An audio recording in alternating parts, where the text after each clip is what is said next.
Welcome to Sports Zone 247, your ultimate source for all things football.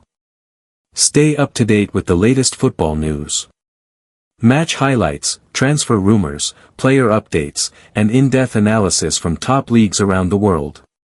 Our first news is Alexander Isak continues to train in isolation at Newcastle United, with Eddie Howe making it clear the Liverpool target is unlikely to feature in their first Premier League game versus Aston Villa. Alexander Isak is still training alone at Newcastle United's Benton base, with Liverpool having been told the Swede is not for sale unless they launch a serious offer. Magpies manager Eddie Howe indicated over the weekend it is unlikely Isak will feature against Aston Villa in Newcastle's Premier League opener on Saturday, as transfer speculation continues.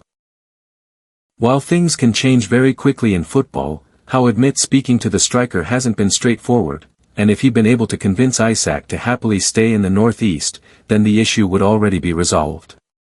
So, what's next for Newcastle and Isak? Currently, the Swede's pictures have been taken down from the club shop, and Adidas staff told Chronicle Live that during the club's trip to South Korea, jersey sales with Isak's name and number dropped dramatically. Newcastle are still on the hunt for a new striker who can step into Isak's shoes, with Benfica's Vangelis Pavlidis being the latest name suggested to the Magpies, although he's just one of several options. The club is also still waiting for a higher offer for Isak. Liverpool's most recent bid, made at the beginning of August, totaled around £110 million, but it was promptly turned down. If Isak wants to leave and Newcastle want to replace him, a more substantial bid is needed for both parties.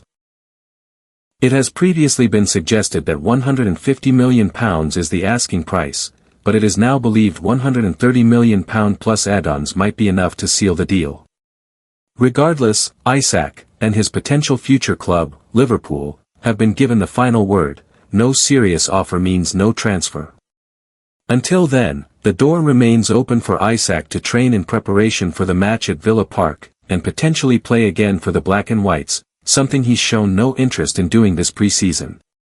Newcastle now look set to head into their Premier League opener without their man who found the net 27 times for them last season and helped fire them into the Champions League.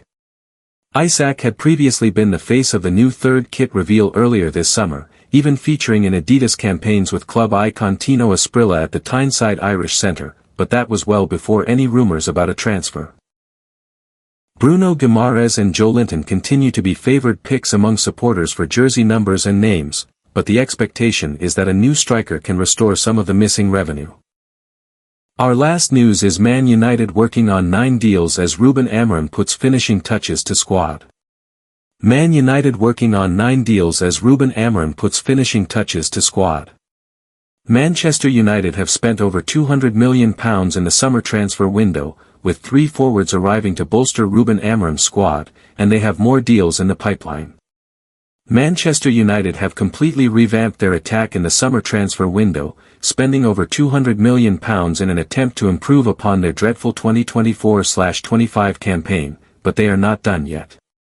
United have signed Matheus Cunha, £62.5 million from Wolves, Brian Bumo, £71 million from Brentford, and Benjamin Sesko, £74 million from RB Leipzig. They have also welcomed left-back Diego Leon from Paraguayan side Cerro Porteño in a deal which could reach £7 million. Amorim's side begin their Premier League campaign against Arsenal on Sunday, but still have lots of business left to do before the transfer window closes on September 1st. Having finished 15th and lost the Europa League final last season, improvements were obviously required and the club hoped to get further additions through the door. Speaking earlier in the summer, Amorim explained the blueprint for their targets. "We want players who have proved themselves already," he said.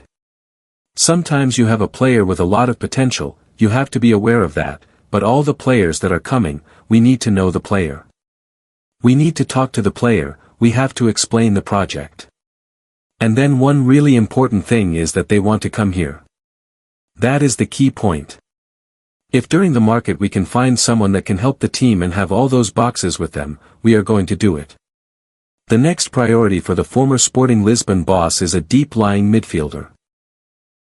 Amorim fielded Casemiro alongside captain Bruno Fernandes in their final pre-season friendly against Fiorentina on Saturday, but the veteran doesn't have the legs to perform the role. Manuel Ugarte has been unconvincing since his £50 million arrival from Paris Saint-Germain last summer, while Kobbie Mainoo is better as a box-to-box midfielder.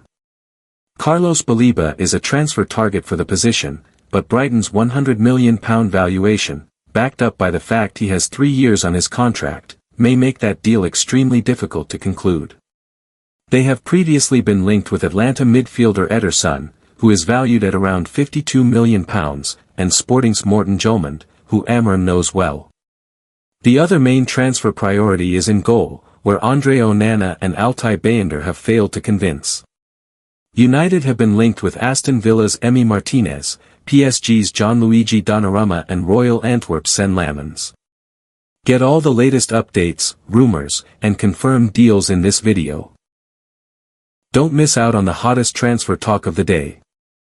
If you love football transfer updates, league news, and all things soccer, don't forget to subscribe to our channel.